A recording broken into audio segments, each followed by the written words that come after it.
यहाँ पर नीति आयोग के बारे में हम लोगों ने पिछली क्लास में इसके ऑर्गेनाइजेशन के स्ट्रक्चर के बारे में पढ़ा और नीति आयोग का गठन क्यों किया गया, प्लानिंग कमीशन से शिफ्ट क्यों किया हमने नीति आयोग के ऊपर, इसके बारे में हम लोगों ने विस्तृत जानकारी हासिल कर ली है। अब हमारे सामने एक बड़ा प्रश्न उठता है कि आखिर नीति आयोग का उद्देश्य क्या है और इसका कार्यक्षेत्र क्या है। क्या ये प्लानिंग कमीशन के उद्देश्य और कार्यक्षेत्र से भिन्न है? इन प्रश्नों का जवाब हम इस उद्देश्य से यहाँ पर हासिल करेंगे कि पहले तो हम ये देखेंगे कि हमारे पास नीति आयोग का उद्देश्य क्या है और इन उद्देश्यों को पूरा करने में इसका जो ऑर्गेनाइजेशनल स्ट्रक्चर है ये किस तरह से मदद करता है। और यहाँ पर हम एक चीज और देखेंगे कि नीति आयोग जो काम कर रही है उसके लिए उसके पास गाइडिंग प्रिंसिपल क्या है, यानी कहाँ से वो पावर ग्रहण करता है, पावर लेता है जिससे कि वो उन कार्यों को पूरा कर सके। तो गाइडिंग प्रिंसिपल्स के बारे में बात करेंगे। इसके अलावा हम लोग यहाँ पर जो नीति आयोग की जो एक्टिविटीज है जो 4 भागों में डिवाइडेड है उसके बारे में चर्चा करेंगे और सबसे पहले हम बात करेंगे नीति आयोग के उद्देश्य के ऊपर, यानी कि इसके ऑब्जेक्टिव से ऊपर। तो ये बात क्लियर हो गई कि हम यहाँ पर क्या क्या देखने वाले हैं। तो हम यहाँ देखने वाले हैं ऑब्जेक्टिव्स। नंबर 2 हम यहाँ देखने वाले हैं वर्टिकल्स। यहाँ पर वर्टिकल्स का मतलब है कार्य क्षेत्र। नंबर 3 हम यहाँ पर देखने वाले हैं कि नीति आयोग जो काम करती है उसके लिए गाइडिंग प्रिंसिपल क्या है। नंबर 4 हम यहाँ देखेंगे कि नीति आयोग जो काम करती है उसके लिए एक्टिविटीज जो है उन सारे कार्यों को किन भागों में बांटकर उसके एक्टिविटी को समझा जा सकता है। इन सारे बिंदुओं को लेकर के हम चर्चा करेंगे। सबसे पहले चीज देखते हैं कि आखिर ये जो उद्देश्य यहाँ पर जो लिखा हुआ है ये 13 ऑब्जेक्टिव्स यहाँ लिखे हुए हैं। There are 13 objective. तो ये जो 13 उद्देश्य लिखे हुए हैं ये ऑर्गेनाइजेशन से किस तरह से जुड़े हुए हैं, तो यहाँ से बात करते हैं क्योंकि ऑर्गेनाइजेशन आप आसानी से समझ सकते हैं और याद भी रख सकते हैं। तो आपको पता है कि नीति आयोग के जो चेयरपर्सन होते हैं प्राइम मिनिस्टर होते हैं। नंबर 2 वाइस चेयरपर्सन होते हैं जो एक स्पेशलिस्ट होते हैं किसी न किसी क्षेत्र के, जैसे अभी जो है इसके वाइस चेयरपर्सन जो है वो राजीव कुमार है ना, वो एक विशेषज्ञ हैं। इसी तरह से फुल टाइम मेंबर्स होते हैं कुछ, there are some full time members यानी कि पूर्णकालिक सदस्य होते हैं। कुछ एक्स ऑफिशियो मेंबर्स होते हैं यानी पदेन सदस्य होते हैं। कुछ स्पेशल इनवाइटी होते हैं, तो और एक सीईओ होते हैं, चीफ एग्जीक्यूटिव ऑफिसर, जो अभी अमिताभ कांत है सीईओ है। इसके अलावा देखिए इसमें एक गवर्निंग काउंसिल होता है जिसमें जो प्रधानमंत्री के अलावा कैबिनेट मंत्रियों के अलावा नीति आयोग के महत्वपूर्ण सदस्यों के अलावा राज्यों के मुख्यमंत्री और यूनियन टेरिटरीज के जो डिप्टी गवर्नर या एडमिनिस्ट्रेटर होते हैं वो उसमें शामिल होते हैं। तो गवर्निंग काउंसिल जो होती है वो कितना बड़ा एक ऑर्गेनाइजेशन बन जाता है। इसके अलावा समय समय पर रीजनल काउंसिल भी बनाई जाती है। मान लीजिए कुछ राज्यों मिला करके उनको कुछ प्रॉब्लम है, कोई डिस्प्यूट है उनकी आपस में, तो रीजनल काउंसिल भी बना सकते हैं। इसके अलावा इसमें 2 अटैच्ड ऑफिस हैं। There are 2 attached office also. एक है NILERI और दूसरा है DMEO। इन सब पर हम आपसे विस्तृत चर्चा करेंगे। इसके अलावा इसमें कुछ स्पेशलाइज्ड ब्रांच भी जुड़ी रहती है। There are some specialised branch also. Specialised branch का मतलब देखिए रिसर्च विंग होता है, इसमें कंसल्टेंसी विंग होता है और टीम इंडिया विंग होता है। ठीक है, कौन कौन से स्पेशलाइज्ड ब्रांच में? रिसर्च विंग, कंसल्टेंसी विंग और टीम इंडिया विंग। तो नाम से आपको काफी कुछ जानकारी मिल गई होगी। जैसे देखिए ये जो मैंने आपको बताया NILERI, इसका मतलब क्या है? NILERI का मतलब है national institute of labour economics research and development. ये डी है यहाँ पर, है ना, दिस इज डी, इसको डी करिए। National institute of labour economics research and development, NILERD, NILERD।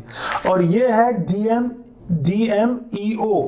DMEO मतलब development monitoring and evaluation office, development monitoring and evaluation office, तो ये हो गया DMEO। ठीक है, तो ये अटैच्ड ऑफिस भी हो गया, और इसके अलावा गवर्निंग काउंसिल है, रीजनल काउंसिल है, और कुछ स्पेशलाइज्ड ब्रांच है। स्पेशलाइज्ड ब्रांच मतलब क्या हुआ, जो कुछ स्पेशल काम के लिए बनाए गए हैं। एक तो देखिए रिसर्च विंग, यानी कि कोई भी प्रॉब्लम है देश की, उसको हल करना है तो उसको रिसर्च विंग जो है उसको उसके ऊपर रिसर्च करके देखेगी कि भाई क्या तरीका हो सकता है, कैसे बेहतर क्या कर सकते हैं डेवलपमेंट के लिए। कंसल्टेंसी विंग, कंसल्टेंसी विंग जो है ये अलग अलग संस्थाओं से जुड़ी हुई संस्थाएं हैं, और वो कंसल्टेंसी जो है वो हेल्प करेगी कि आप जो पॉलिसी का फ्रेम कर रहे हो, बना रहे हो, या जो योजनाएं बना रहे हो, जो डेवलपमेंट प्रोग्राम्स बना रहे हो, उसको और क्या बेहतर बनाया जा सकता है, कंसल्टेंसी विंग। और ये तीसरा है team India wing. Team India wing जो होता है, ये जो है राज्यों के जो मुख्यमंत्री हैं उनको अगर कुछ जरूरत है तो वो हमारे केंद्र सरकार के कैबिनेट मंत्रियों से बात कर सकते हैं, मंत्रालयों से बात कर सकते हैं। कैबिनेट जो मंत्रालय केंद्र का, वो राज्य के मुख्यमंत्रियों से बात कर सकते हैं। मतलब क्या है, एक टीम के रूप में काम करना। तो नीति आयोग एक तरफ जहां एक ऑर्गेनाइजेशन के रूप में काम कर रही है, वहीं ये एक टीम के रूप में भी काम कर रही है। ऐसे ही ये अटैच्ड ऑफिस से भी मदद ले रही है, स्पेशलाइज्ड ब्रांच से भी मदद ले रही है, जहां जरूरत पड़ रहा है वहां पर रिसर्च अनुसंधान की भी मदद ले रही है, और साथ ही साथ अगर कोई रीजनल एरिया है तो उन रीजनल एरिया की कोई स्पेसिफिक प्रॉब्लम है तो वहां से भी ये मदद ले रही है। अब ये दिमाग में आपको ये पूरा ढांचे को अपने दिमाग में रखना है। ठीक, क्लियर हो गई बात कि नीति आयोग का ये स्ट्रक्चर है और ये किस तरह से ऑब्जेक्टिव को पूरा करने वाला। अगर ये ढांचा आपके दिमाग में नहीं है तो ये ऑब्जेक्टिव आपको याद होने में दिक्कत जाएगी। आप आराम से इस ऑब्जेक्टिव, क्योंकि रटना तो संभव नहीं होगा, हाँ आप समझने की कोशिश करिए कि किस तरह से इस ऑब्जेक्टिव को पूरा करने के लिए ये काम कर रहा है। तो देखिए, सबसे पहला जो ऑब्जेक्टिव यहाँ पर बताया गया है, ये कहा गया है shared vision. Shared vision, shared vision मतलब कि किस का शेयर। तो देखिए यहाँ दो शेयर है, एक राज्य का और एक केंद्र का, है ना, सेंटर एंड स्टेट्स। तो शेयर्ड विजन यानी कि केंद्र और राज्य जो है ये मिलकर, इन दोनों का जो विजन होगा ये मिलकर, शेयर्ड विजन यानी ये दोनों केंद्र और राज्य मिलकर जो है काम करेंगे। किसके लिए? उद्देश्य क्या होगा? For development. इनका उद्देश्य होगा विकास, एक उद्देश्य हो गया। तो ये कोई बड़ी बात नहीं है यहाँ पर। और देखिए इसको पूरा कैसे करेंगे, तो ये पूरा करने के लिए हमारे पास ये देखिए ऑर्गेनाइजेशन ऑलरेडी काम कर रही है। एक तो ये जो हमने बताया आपको गवर्नमेंट काउंसिल, है ना, गवर्नमेंट काउंसिल, और दूसरा रीजनल काउंसिल। ठीक, क्लियर हो रही है बात। तो ये दो काउंसिल हो गए हमारे पास जो शेयर्ड विजन को दिखाता है। और भी पॉइंट्स आएंगे शेयर्ड विजन वाले, यानी मिलजुल करके डेवलपमेंट के लक्ष्य को पूरा करने का। दूसरा पॉइंट देखिए ऑब्जेक्टिव में, पहला क्या ध्यान रखेंगे? Shared vision. दूसरा ध्यान रखिए, foster cooperative federalism. Cooperative federalism, foster cooperative federalism.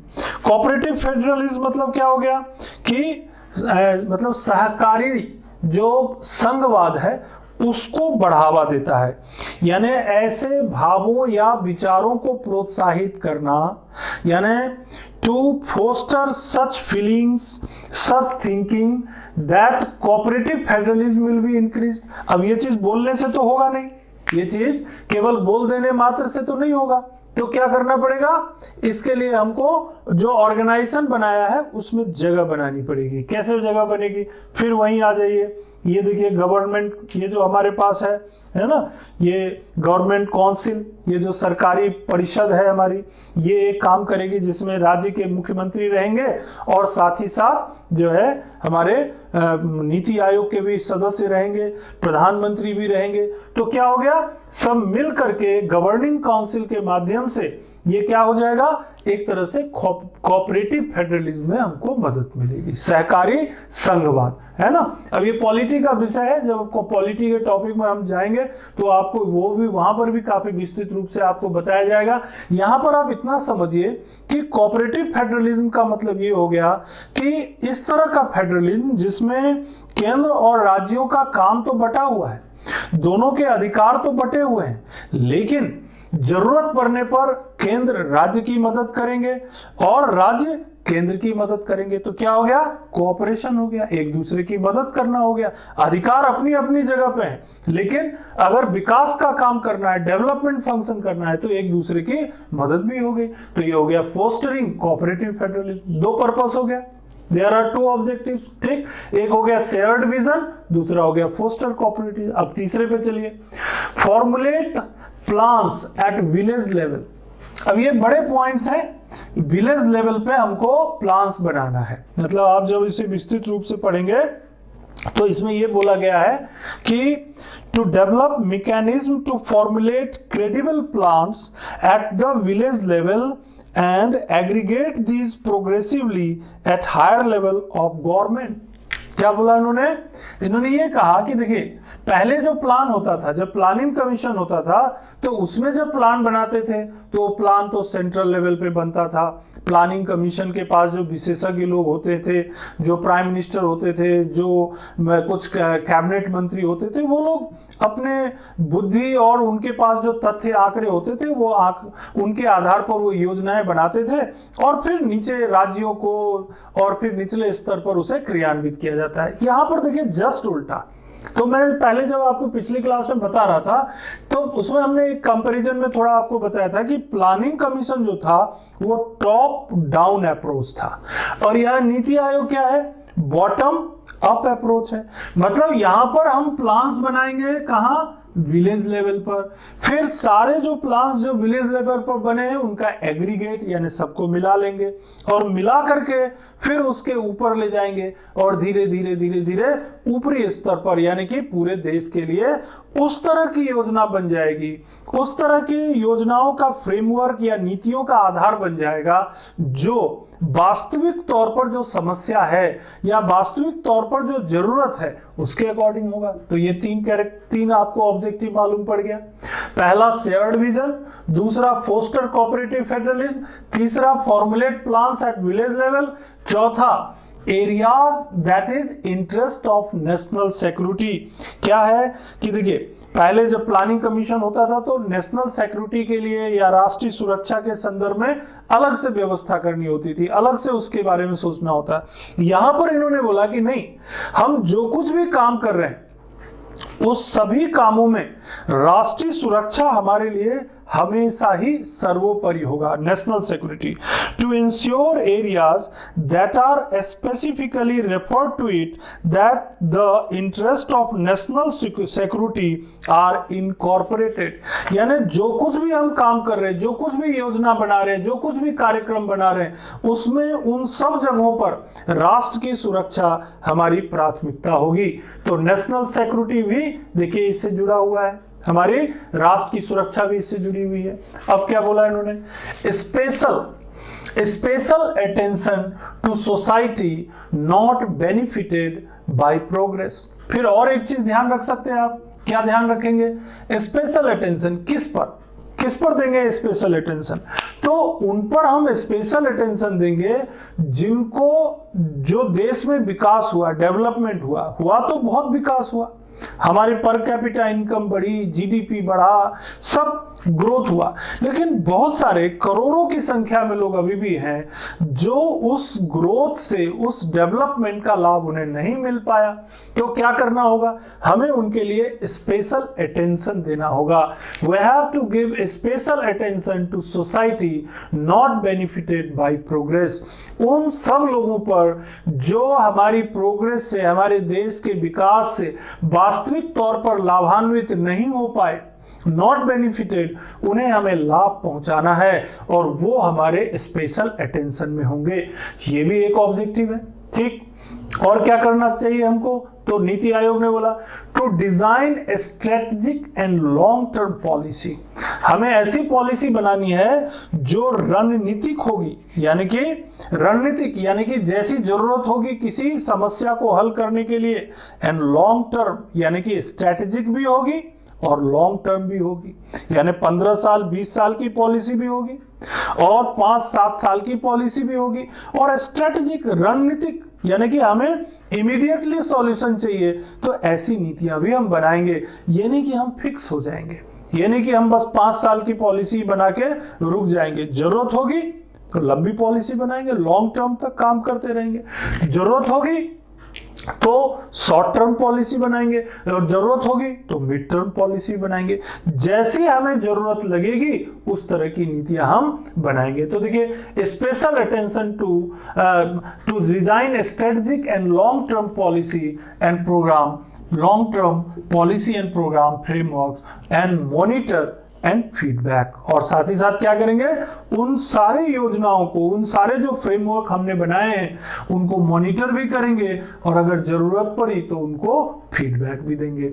और आगे बढ़ते हैं, क्रिएट नॉलेज इनोवेशन। अब देखिए, हमारे देश में बहुत तरह की समस्याएं हैं, ग्रामीण क्षेत्रों की अलग है, शहरी क्षेत्रों की अलग है, अलग अलग किस्म की समस्याएं हैं। अगर हम क्राइम के सेक्टर में देखें तो वहां एक अलग समस्या है, पॉवर्टी में देखेंगे अलग प्रॉब्लम है, रोड के ट्रांसपोर्टेशन का देखेंगे तो अलग प्रॉब्लम है, मतलब हर फील्ड में कुछ ना कुछ प्रॉब्लम है। तो क्या करना पड़ेगा, क्रिएट नॉलेज इनोवेशन, हमें करना ये पड़ेगा कि हमें नॉलेज इनोवेशन के लिए काम करना पड़ेगा, यानी कुछ ना कुछ नया, इनोवेशन मतलब नया, हमेशा नवाचार करना पड़ेगा, नई नई सोच डेवलप करनी पड़ेगी उन समस्याओं को हल करने के लिए। तो नीति आयोग क्या करेगा, उन समस्याओं को हल करने के लिए इनोवेशन। तो देखिए, नीति आयोग के पास संस्था है ना, नीति आयोग जो ऑर्गेनाइजेशन बनाया उसमें देखिए स्पेशलाइज्ड ब्रांच है ना, रिसर्च विंग, वो क्या काम करेगा, यही इसीलिए बनाया। तो देखिए, ऑब्जेक्टिव्स जो रिलेट हो रहे हैं इससे, यानी जो ऑब्जेक्टिव रखा गया है उसके अकॉर्डिंग ऑर्गेनाइजेशन बनाया गया है। रिसर्च विंग यही काम करेगी, कंसल्टेंसी विंग मदद करेगी, है ना। अभी आपने देखा अटैच्ड ऑफिस जो नीलर्ड है, डीएमयू है, ये सब मदद करेंगे, और इन सब चीजों को कोऑर्डिनेट करने का काम होगा गवर्निंग काउंसिल में या रीजनल काउंसिल में। तो ऐसा नहीं है, ये सब अलग अलग चीजें नहीं है, ये आपस में जुड़ी हुई चीजें हैं। तो एक और चीज आपके सामने आ गई कि क्रिएट नॉलेज इनोवेशन कैसे होगा। और आगे बढ़ते हैं, next, to offer platform for resolution of intersectoral and interdepartmental issues, to offer platform for resolution of intersectoral and interdepartmental issues. पहले क्या होता था या अभी भी क्या होता है कि बहुत सारे कामों को लेकर के कोऑर्डिनेशन नहीं होता है, केंद्र का राज्य से कोऑर्डिनेशन नहीं होता है, जो अलग अलग केंद्र सरकार के विभाग हैं, फाइनेंस मिनिस्ट्री का डिफेंस मिनिस्ट्री से कोऑर्डिनेशन नहीं है, डिफेंस का पता चला होम मिनिस्ट्री से कोऑर्डिनेशन नहीं है, होम मिनिस्ट्री का जो है वो एजुकेशन मिनिस्ट्री से, शिक्षा मंत्रालय से कोऑर्डिनेशन नहीं है, तो काम कैसे चलेगा। तो देखिए, ये एक प्लेटफॉर्म उपलब्ध कराएगा नीति आयोग, एक ऐसा प्लेटफॉर्म होगा, एक ऐसी जगह होगी जहां पर ऐसे जो सेक्टोरल यानी किसी पर्टिकुलर सेक्टर का कोई प्रॉब्लम है, उस सेक्टर की प्रॉब्लम को स्पेशली सॉल्व करेंगे, इंटर सेक्टोरल प्रॉब्लम, या इंटर डिपार्टमेंटल कोई इशू है, एक विभाग का दूसरे डिपार्टमेंट से कोई इशू है, उसको हम इस प्लेटफॉर्म पर क्या कर सकते हैं, रिजोल्यूशन, इसको हल कर सकते हैं। तो ये भी चीज हो गया। अब इसके ऑर्गेनाइजेशन पर नजर डालिए, आपको दिख जाएगा कैसे हल होगा। ये रीजनल काउंसिल क्या काम करेगा, इंटर सेक्टोरल वाला जो प्रॉब्लम है हल कर लेगा। इंटर डिपार्टमेंटल इशू, मान लीजिए एक कैबिनेट मिनिस्टर का दूसरे कैबिनेट मिनिस्टर से कोऑर्डिनेशन नहीं हो रहा, गवर्निंग काउंसिल की अगर बैठक होती है, या एक राज्य के मुख्यमंत्री का कैबिनेट मंत्री के साथ या उस मंत्रालय के साथ डिस्प्यूट है, क्या होगा, जब गवर्निंग काउंसिल की बैठक होगी उसमें आप अपनी समस्या रख सकते हैं, प्लान जब कोई भी प्लान जब बन रहा है उसमें भी रख सकते हैं। तो ऑर्गेनाइजेशन का नेचर इस तरीके से डेवलप किया गया है कि इन ऑब्जेक्टिव्स को पूरा किया जा सके। और आगे बढ़ते हैं, repository of research and good governance. Repository मतलब भंडार गृह, रिपोजिटरी मतलब भंडार गृह क्या काम करेगा, जितने भी हमारे अच्छे रिसर्च हैं, चाहे नेशनल लेवल पे हो या इंटरनेशनल लेवल पे। या गुड गवर्नेंस, अच्छा प्रशासन चलाने का जो तरीका है उसको हम रिपोजिटरी अगर इकट्ठा करके रखेंगे और जरूरत पड़ने पर उसका इस्तेमाल करेंगे। ऑब्जेक्टिव है, this is the objective of the NITI आयोग। नीति आयोग इस बात पे भी ध्यान देगा कि कहां पर अच्छा हो रहा है, कहां पर किस हमारे देश में किस जिले में किस कलेक्टर ने बहुत अच्छा काम किया और उस काम को एक रिपोजिटरी में एक रिकॉर्ड के रूप में रखा जाएगा और जरूरत पड़ने पर उससे रिलेटेड प्रोग्राम बना लिया जाएगा और उसके तहत दूसरे राज्यों में दूसरे जिलों में क्रियान्वित किया जाएगा।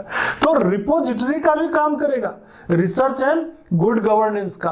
तो इस तरह से आप देख रहे होंगे कि जो नीति आयोग के उद्देश्य और नीति आयोग के जो ऑर्गेनाइजेशन है ये आपस में जुड़ जाते हैं।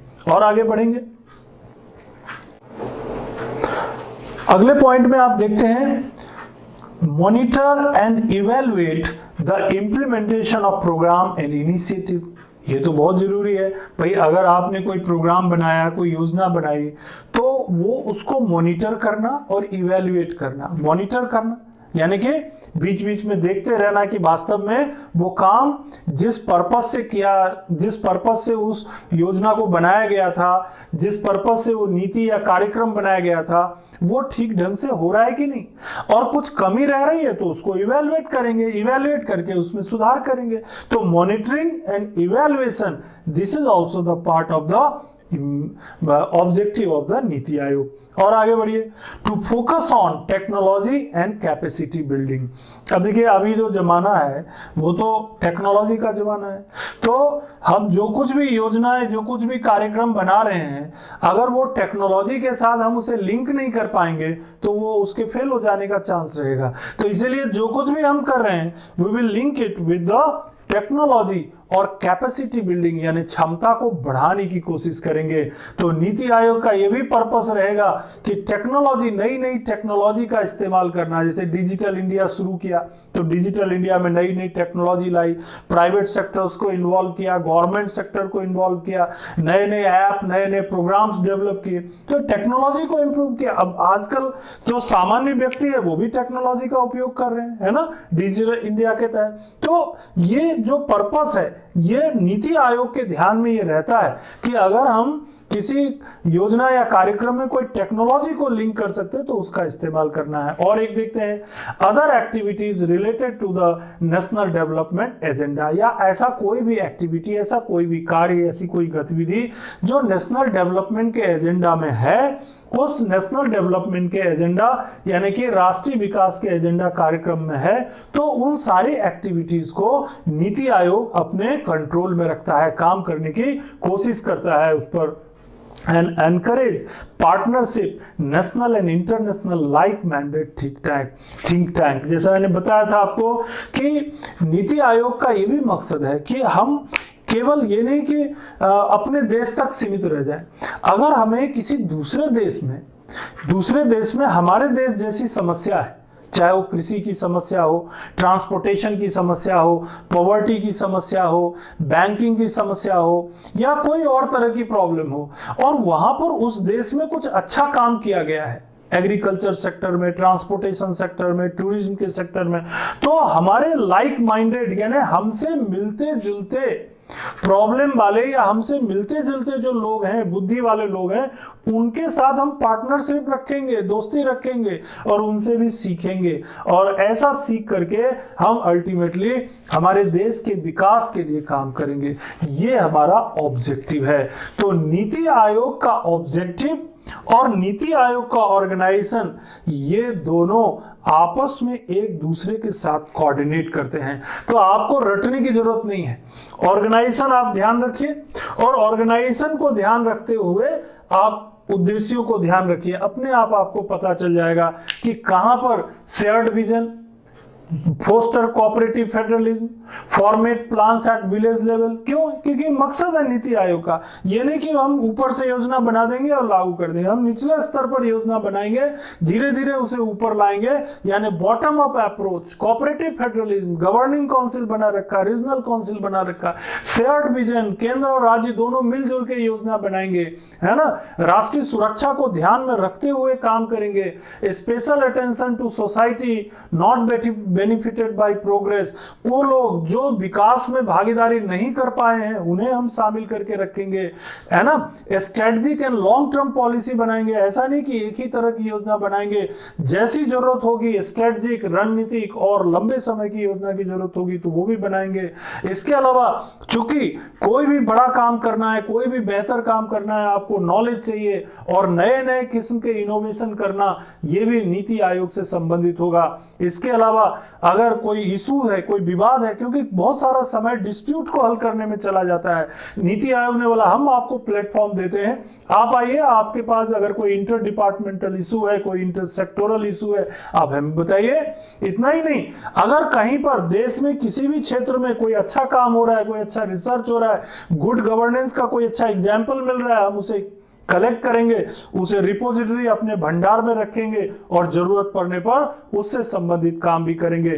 टेक्नोलॉजी को बढ़ावा देना, कैपेसिटी बिल्डिंग करना, है ना, या कोई भी ऐसी एक्टिविटी जिससे कि हम नेशनल डेवलपमेंट को प्रोत्साहित कर सकें, उन सबको अपने दायरे में रखना ये नीति आयोग की जिम्मेदारी है। और केवल देश तक ये सीमित नहीं है, हम विदेशों में भी यानी हम इंडियन इकोनॉमी को, इंडिया को एक ग्लोबल कंट्री, एक वैश्विक मजबूत देश के रूप में स्थापित करना चाहते हैं। और नीति आयोग के उद्देश्यों में यह भी शामिल है कि विश्व में किसी भी देश में, किसी भी कंट्री में अगर हमारे जैसे कोई प्रॉब्लम है या विकास का कोई काम उन्होंने किया है तो हम उनके साथ दोस्ती रखेंगे, पार्टनरशिप रखेंगे और हम उनसे मिलजुल करके काम करेंगे। तो ये नीति आयोग का क्या हो गया, ऑब्जेक्टिव, ये उनके उद्देश्य हो गए। और इसको जोड़ करके देखिए आप ऑर्गेनाइजेशन से, नीति आयोग का जो कंपोजिशन है ऑर्गेनाइजेशन उससे जोड़ के देखिए तो आपका काम आसान हो जाएगा। वैसे मैं आपको यही बता देता हूं कि नीति आयोग के इस ऑर्गेनाइजेशन पर हम अलग से एक आपको वीडियो प्रोवाइड करेंगे और उसमें जो वर्तमान में जितने भी पदाधिकारी हैं उनके संबंध में भी हम विस्तृत रूप से बताएंगे। अभी सिर्फ ऑर्गेनाइजेशन के ढांचे को समझ लीजिए आप, आगे आपके ऊपर, इसके ऊपर आपसे विस्तृत चर्चा होगी। फिलहाल हम लोग आगे बढ़ते हैं। यहां पर उद्देश्यों को देखने के बाद अब चलते हैं वर्टिकल्स में। वर्टिकल्स मतलब यहां पर ये वर्ड इस्तेमाल किया गया है कार्यक्षेत्र यानी कि फंक्शनिंग के लिए, कि आखिर जो उद्देश्य हमने निर्धारित किए हैं उसको और क्लियरली समझें। तो वो वर्टिकल्स क्या है, वो क्षेत्र क्या है जिन पर वास्तव में ये काम करेंगे, यानी नीति आयोग जिन क्षेत्र पर काम करेंगे वो क्षेत्र कौन कौन से हैं। तो आइए देखते हैं। देखिए अब ये सारे क्षेत्र जो हैं ये आप कहीं ना कहीं पढ़े हैं या सुनते रहते हैं। जैसे एक क्षेत्र इन्होंने बताया कि भाई एग्रीकल्चर, कृषि एक बड़ा क्षेत्र होगा हमारे लिए, कृषि के ऊपर हम काम करेंगे। और क्या करेंगे, तो उन्होंने बताया कृषि के अलावा हम जो है डाटा मैनेजमेंट एनालिसिस, ये भी इनका एक कार्य क्षेत्र है, कृषि और डाटा मैनेजमेंट एनालिसिस, ठीक है, डाटा मैनेजमेंट एनालिसिस, ठीक। और क्या काम करेंगे, तो एनर्जी इंप्रूवमेंट, ऊर्जा के क्षेत्र में काम करेंगे। और क्या काम करेंगे, तो फाइनेंशियल रिसोर्सेज, यानी कि हम कहां से वित्तीय साधन जुटा सकते हैं। तो ऐसे कोई मुश्किल नहीं है जब आप इसका जो विजन देखेंगे, जो नीति आयोग ने जो विजन बनाया है, स्ट्रेटजी इंडिया डेवलपमेंट स्ट्रेटजी, है ना, एट द रेट ऑफ 75, यानी 75वें साल तक जाते जाते भारत के विकास की जो एक रणनीति बनाई है उसमें ये सब बिंदु आपको मिलेंगे। Agriculture, data management analysis, energy, financial resources, है ना, वित्तीय सोर्स कहां से आएगा, and governance and research. Governance and research यानी शासन को कैसे बेहतर चलाया जाए और उसके संबंध में रिसर्च यानी अनुसंधान करना।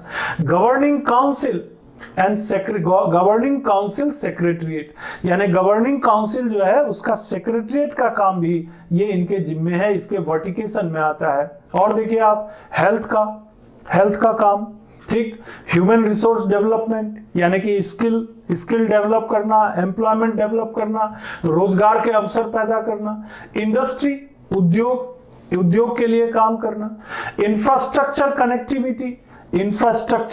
कनेक्टिविटी यानी जो हमारे सड़क हैं, जो हमारे ट्रांसपोर्टेशन है उनको आपस में जोड़ना, लैंड एंड वाटर रिसोर्सेज, जो हमारी भूमि है और पानी की व्यवस्था उसको प्रॉपरली मैनेज करना, land and water resources, managing urbanisation, चूंकि हमारा देश जो है विकसित, लगातार विकसित होता हुआ देश है, विकास कर रहा है लगातार, अर्बनाइजेशन बढ़ रहा है, तो उसको हमें मैनेज करना है।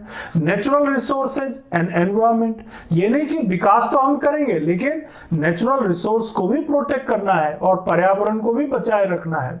इसके अलावा एनजीओ, बहुत सारे काम ऐसे होंगे जो नॉन गवर्नमेंट ऑर्गेनाइजेशन एनजीओ के द्वारा किए जाएंगे, नॉन गवर्नमेंट ऑर्गेनाइजेशन के द्वारा किए जाएंगे, तो एनजीओ का कैसे यूज करेंगे। Project appraisal and management division. Project appraisal मतलब कोई काम प्रोजेक्ट जैसे दिया कोई ऑर्गेनाइजेशन को, तो उन्होंने अगर अच्छा काम किया तो उसको अप्रेजल यानी उसकी सराहना करना और उनको मैनेज करने में उनकी मदद करना, ये भी एक काम है। पब्लिक प्राइवेट पार्टनरशिप को बढ़ावा देना, पब्लिक प्राइवेट पार्टनरशिप को बढ़ावा देना, to encourage public private partnership, यानी कि जैसे कि हमने पहले भी बताया था कि प्लानिंग कमीशन का जो जमाना था वो इंपरेटिव प्लानिंग का था, लेकिन 1991 इकोनॉमिक पॉलिसी में क्या हुआ, प्राइवेटाइजेशन का जमाना आ गया, प्राइवेटाइजेशन, लिबरलाइजेशन, ग्लोबलाइजेशन। तो इसका क्या फायदा हुआ कि इसमें बहुत सारे प्राइवेट इंडस्ट्री भी आ गए, तो पब्लिक और प्राइवेट दोनों मिलकर डेवलपमेंट में मदद करें, ये भी हमारा एक जिम्मा है। रूरल डेवलपमेंट, ग्रामीण विकास, ये भी एक हमारा मकसद है। साइंस एंड टेक्नोलॉजी का विकास करना, ये भी हमारा एक फंक्शन है। Skill development and employment, skill development यानी कि जो लोगों को रोजगार मिल सके ऐसा स्किल उनको डेवलप कराया जाए, स्किल डेवलपमेंट।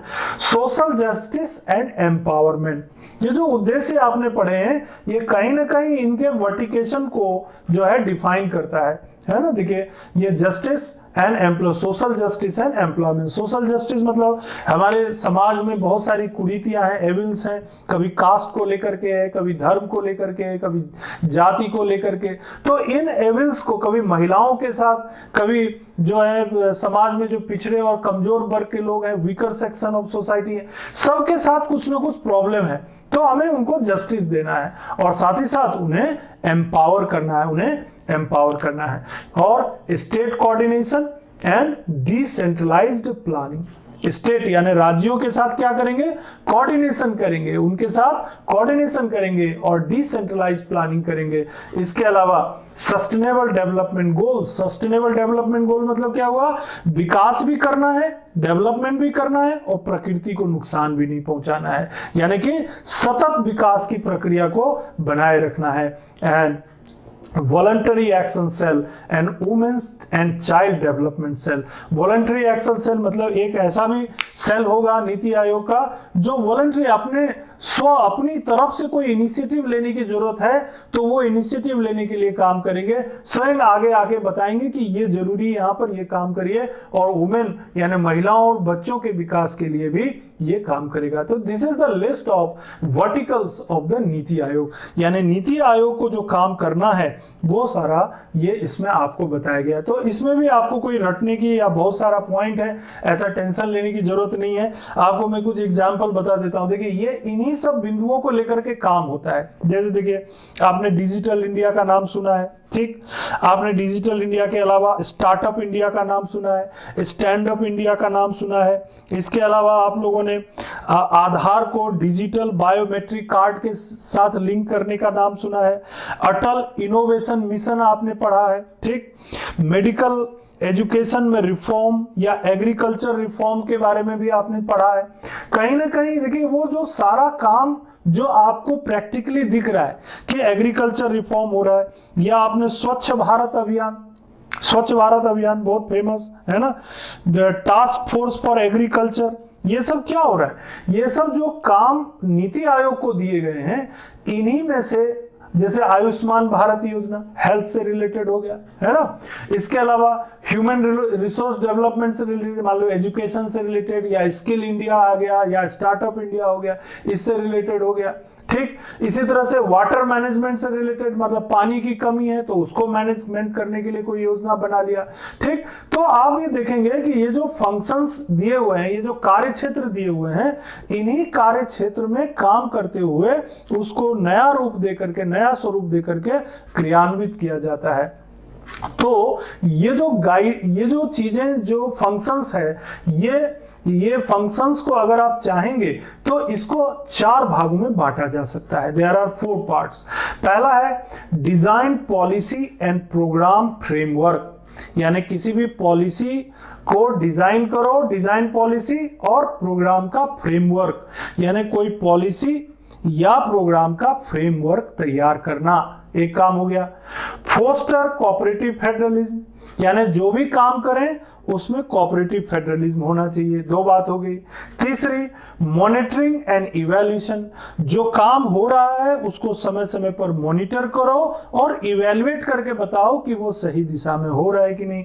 और चौथा think tank and knowledge innovation, कोई भी नया काम करने जाना है, कोई भी बड़ा काम करने जाना है तो आपको एक थिंक टैंक चाहिए और निरंतर नॉलेज यानी कुछ न कुछ नॉलेज को बढ़ाते रहना है। तो ये जो पूरी जो एक्टिविटी है, ये जो फंक्शंस हैं, उसको ये 4 भागों में, 4 बड़े भागों में बांटा जा सकता है। लेकिन इन कामों के लिए ये जो फंक्शंस हैं, इनके लिए गाइडिंग प्रिंसिपल क्या है, कहां से आया ये कॉन्सेप्ट? तो हमारे पास 7 इसके आधार हैं। There are 7 basis. जैसे देखिए, एक आधार है हमारे पास अंत्योदय। अंत्योदय है ना, अंत्योदय यानी समाज का जो सबसे कमजोर और गरीब व्यक्ति है उसे जो है हमको ध्यान में रख के काम करना है। तो क्या हो गया? अंत्योदय हो गया। तो अब आपने इधर ऊपर देखा होगा कि ये जो इसमें जो हमारे उद्देश्यों में भी देखा हमने कि जो समाज के कमजोर वर्ग के लोग हैं, जो डेवलप नहीं हो पाए अभी तक, उनको ध्यान में रख के काम करना है। पंडित दीनदयाल उपाध्याय की जो अंत्योदय की सोच है उसको ध्यान में रख के काम करना। इंक्लूजन, इंक्लूजन मतलब क्या हुआ कि जो लोग विकास में भागीदारी नहीं कर पा रहे उनको भी मौका देना विकास के लिए, तो इंक्लूजन हो गया। आपने देखा विलेज, अभी योजना बनाने के लिए या कार्यक्रम बनाने के लिए शुरुआत कहां से कर रहे हैं? विलेज, गांव को महत्व देना, 3 पॉइंट हो गया। नंबर 4 डेमोग्राफिक डिविडेंड, मतलब जो हमारे जनसंख्यात्मक लाभ है, यानी हमारे देश में एक बड़ा समूह युवा वर्ग का है, यानी 15 से 65 वर्ष के बीच के जो लोग हैं वो बड़ी संख्या में हमारे देश में है, तो इनका उपयोग होना चाहिए। We should use them. कैसे कर पाएंगे? तो इनको यूज करके जो है हमें स्किल, उनमें स्किल डेवलपमेंट करना है और उनको विकास में इनका उपयोग करना है। Demographic dividend. और क्या करेंगे? पीपुल्स पार्टिसिपेशन बहुत जरूरी है, क्योंकि अब लोग जो है धीरे धीरे एजुकेट हो रहे हैं, उनके पास जो है मीडिया के कारण उनमें जागरूकता, अवेयरनेस भी बढ़ रही है। तो लोगों को जो भी योजना या नीति बना रहे हैं उनमें लोगों का भागीदारी भी होना चाहिए, तो पीपुल्स पार्टिसिपेशन भी बढ़ाएंगे। ठीक, तो एक सबसे पहले अंत्योदय, फिर दूसरा इंक्लूजन, फिर तीसरा हो गया विलेज, चौथा हो गया डेमोग्राफिक डिविडेंड, 5वां हो गया पीपुल्स पार्टिसिपेशन, 6वां हो गया सस्टेनेबिलिटी, यानी सस्टेन रह के काम करना। सस्टेनेबिलिटी यानी कि हमेशा, यानी ये नहीं कि प्रकृति को नुकसान पहुंच जाए या पानी को या लैंड को या जमीन को या पर्यावरण को, सस्टेन रखना, जो परिस्थिति है उसको ध्यान में रख करके, नेचुरल रिसोर्सेज को ध्यान में रख के काम करना। और अल्टीमेटली गवर्नेंस, यानी कि ये नहीं कि गवर्नेंस यानी कि बेहतर से बेहतर प्रशासन, वो ऐसा नहीं, जैसा कि मोदी जी ने भी कहा कि हमें जो सरकार है, गवर्नमेंट है, जो सरकार है, जो प्रशासन है, उसमें संख्या तो उसमें कम करना है लेकिन गवर्नेंस को बढ़ाना है, यानी बेहतर प्रशासन को इस्तेमाल करना है। तो सरकार में लोगों की संख्या को कम करना, लेकिन टेक्नोलॉजी का उपयोग करके, तकनीकों का प्रयोग करके, प्रबंध का उपयोग करके बेहतर प्रशासन को स्थापित करना, ये गवर्नेंस है। अब ये सब चीजों को ध्यान में रख करके नीति आयोग जो है प्लान्स बनाएगा, प्रोग्राम्स बनाएगा, नीतियों का ढांचा तय करेगा, और अल्टीमेटली जब इतना बेहतर ढंग से नीति आयोग काम करेगा और राज्यों के साथ कोऑर्डिनेट करेगा, डिफरेंट डिपार्टमेंट के साथ कोऑर्डिनेट करेगा, तो आप खुद सोच सकते हैं कि कितना बेहतर काम होने की संभावना रहेगी। एक और चीज इसमें आप इंक्लूड कर सकते हैं कि देखिए, ये जो प्लानिंग नीति आयोग है, इसके 7 पिलर्स हैं। There are 7 pillars of it. क्या क्या पिलर्स हैं इसके? तो देखिए, एक तो इसका पिलर है नंबर 1 पीपुल्स एजेंडा। क्या चीज को ध्यान में रखेंगे? लोगों की जरूरत क्या है, what is the need of the people, लोगों की जरूरत क्या है, यानी पीपुल्स एजेंडा। एक बात हो गई। दूसरी चीज प्रोएक्टिव इन एंटीसिपेटिंग, प्रोएक्टिव यानी पहले से ही गतिविधि प्रारंभ कर देना। प्रोएक्टिव यानी ये नहीं कि कोई घटना घट गई फिर जाके वहां पर पहुंच रहे, पहले से ही कि लोगों की क्या समस्या उत्पन्न हो सकती है, क्या प्रॉब्लम उत्पन्न हो सकती है, पहले से समझना यानी पहले से कार्यवाही करने के लिए हम कोशिश करेंगे। तो नीति आयोग ये भी सोचती है कि क्या ऐसा प्रॉब्लम आ सकता है हमारे देश के लोगों को और उसके लिए हम क्या कदम उठा सकते हैं। तीसरी, पार्टिसिपेटिव। नंबर 3, पार्टिसिपेटिव यानी पार्टिसिपेटिव मतलब जनता की भागीदारी सुनिश्चित करना। पार्टिसिपेटिव यानी लोगों को कोई भी योजना बना रहे हैं, नीति बना रहे हैं, कार्यक्रम बना रहे हैं, तो कैसे हम लोगों की विचारों और भावनाओं को भी उसमें मौका दें। इसके अलावा एम्पावरिंग वुमेन, महिलाओं को एम्पावर करना। ये तो ऑब्जेक्टिव में भी था कि हमें जो है, जो हमारे देश में बहुत बड़ी संख्या में चूंकि महिलाएं जो है अभी ना जो जॉब सर्विसेज में ज्यादा नहीं है और इंडस्ट्रीज में भी ज्यादा नहीं है, एजुकेशन भी उनके लेवल पे कम है, तो उनको एम्पावर कैसे किया जाए ये भी एक पर्पस है। एंड इसके अलावा एक पर्पस ये है inclusion of SC ST and OBC, inclusion करना यानी कि उसमें जो समाज के पिछड़े और कमजोर वर्ग के लोग हैं, जिसमें बड़ी संख्या में लोग SC ST और OBC के हैं, उनको हम इंक्लूजन कर सकें। ठीक है, तो देखिए अभी क्या है, 2 चीजें और इसमें बचती है, यानी कि 7 पिलर्स में अभी तक आप लोगों ने देखा क्या क्या देखा। देखिए एक तो पीपुल्स एजेंडा यानी लोगों की जरूरत क्या है उसको ध्यान में रखना है। प्रोएक्टिव इन एंटीसिपेटिंग यानी लोगों को क्या समस्या हो सकती है इसको ध्यान में रखना। पार्टिसिपेटिंग ये लोगों की भागीदारी को बढ़ाना। एम्पावरिंग वुमेन महिलाओं को एम्पावर करना। एंड नंबर 5 पे इंक्लूजन यानी लोग जो है inclusion of SC ST and OBC यानी जब नीति आयोग जब कोई योजना का प्रारूप बना रहा हो या कोई कार्यक्रम बना रहा हो तो हमें हमारे समाज में जो पिछड़े और कमजोर वर्ग के लोग हैं उनको भी इसका लाभ मिल सके, इसके लिए इंक्लूजन को इसमें ध्यान दिया। और इसके अलावा जो है एक महत्वपूर्ण चीज और इसमें आती है, ये इक्वेलिटी ऑफ अपॉर्चुनिटी यानी सबको बराबर का अपॉर्चुनिटी मिले, ये भी एक महत्वपूर्ण बात है। Opportunity of equality of opportunity and transparency, जो भी काम करें उसे ट्रांसपेरेंट वे में काम करें, यानी लोगों को ये संदेह नहीं रहे। जैसे पहले भ्रष्टाचार के बहुत आरोप लगते थे, तो जब ट्रांसपेरेंसी रहेगी तो ऑटोमेटिकली क्या होगा कि लोगों के जो करप्शन से रिलेटेड जो प्रॉब्लम है वो भी कम होता जाएगा। तो नीति आयोग इन सब पिलर्स को ध्यान में रख करके कार्यक्रम बनाएगा, योजनाओं का प्रारूप तय करेगा, नीतियों का ढांचा तैयार करेगा। लेकिन ध्यान रहे, ये गलती मत करिएगा, नीति आयोग केवल एक थिंक टैंक है, केवल एक सोचने वाला ढांचा है। और मैंने कई बार आपको शुरू में भी बताया है कि नीति आयोग कोई ये नहीं कि फाइनेंशियल कोई डिस्ट्रीब्यूशन करेगा, ये भी नहीं कि कोई वित्तीय उसका बंटवारा करेगा, जैसे जनरली प्लानिंग कमीशन के समय होता था, जिसके कारण प्लानिंग कमीशन और वित्त आयोग का कई बार डिस्प्यूट भी हो जाता था। यहां पर नीति आयोग का काम केवल ये है कि वो बेहतर से बेहतर नीतियों का प्रारूप तैयार करें, कार्यक्रम बनाएं, योजनाएं बनाएं और उन योजना कार्यक्रम वो नीतियों का जो ढांचा तैयार किया उन्होंने, उन ढांचे को लेकर के सरकार को बताएं। और सरकार को वो बताने की क्या जरूरत है। आप देखिए नीति आयोग का जो प्रमुख है वो स्वयं कौन है, प्रधानमंत्री है ना, prime minister is the head of the NITI आयोग। इसके अलावा देखिए एक वाइस चेयरपर्सन है, वो भी एक विशेषज्ञ व्यक्ति है। इसके अलावा आप देखिए फुल टाइम मेंबर है इसमें, है ना, फुल टाइम मेंबर है। फुल टाइम मेंबर भी पूरी तरह से डेडिकेटेड होके काम करेंगे नीति आयोग के लिए। और कौन है, एक्स ऑफिशियो मेंबर और स्पेशल इनवाइटी, यानी कि जो हमारे जो कैबिनेट के कुछ प्रमुख मंत्री हैं वो भी इसमें शामिल हैं। और आप देख लीजिए इसमें, इसके अलावा जो गवर्निंग काउंसिल है, गवर्निंग काउंसिल जो है उसमें राज्यों के मुख्यमंत्री और यूनियन टेरिटरीज का भी रिप्रेजेंटेशन है। और देखिए आप रीजनल काउंसिल है, रीजनल काउंसिल का मतलब ये हो गया कि जो छोटे छोटे एरियाज हैं हमारे देश में जहां पर कुछ अलग से कुछ प्रॉब्लम है उनको भी सॉल्व करने की व्यवस्था की गई है।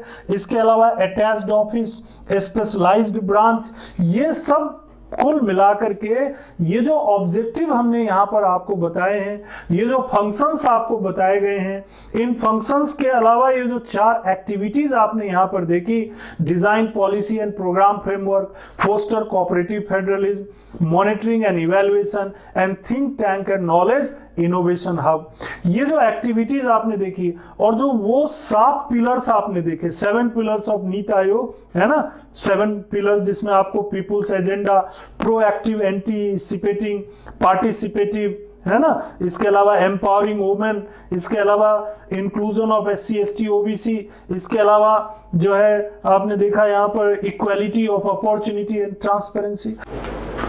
नीति आयोग के ऑब्जेक्टिव्स, इसके वर्टिकल्स और इसके 7 पिलर्स हम लोगों ने देखे, लेकिन ये जो ऑब्जेक्टिव्स हैं, ये जो 7 पिलर्स हैं और ये जो वर्टिकल्स जो इसके कार्य क्षेत्र हैं, आखिर इनको गाइड कौन करता है, वो कौन सी मूल भावना है, कौन से वो दर्शन है जिसके आधार पर ये बने हुए हैं।